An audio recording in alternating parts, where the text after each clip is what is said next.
Beh, io mi auguro che sia una grande bugia questa, mi auguro che il governatore Zaia abbia a cuore il bene del Veneto e non si faccia confondere le idee. A dubitare si fa peccato, ma certe volte ci si azzecca, ricorda il deputato pentastellato di Belluno, paventando un possibile scambio tra il governo e la regione sul referendum per l'autonomia del Veneto. Supporto da Roma per finire la pedemontana in cambio di un allungamento dei tempi sulla consultazione fissata per il 22 ottobre. La voce che circolerebbe insistentemente tra i palazzi del potere nella capitale. E il pretesto ci sarebbe già, le prossime elezioni politiche sempre più probabili in autunno.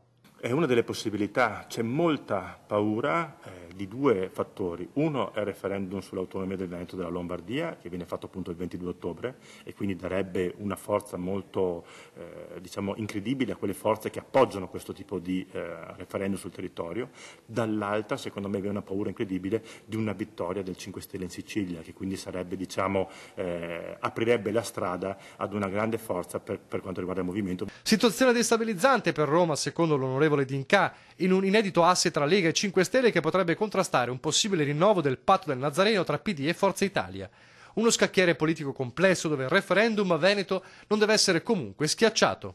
Si può, secondo me, farlo anche prima, si può farlo a settembre, si può farlo prima delle elezioni, come del resto lo si può fare dopo. L'importante è che si faccia il referendum perché, lo ripeto, è il referendum dei Veneti, non di Federico D'Incà, non di Luca Zaia, dei Veneti che devono prendersi la responsabilità di andare a votare.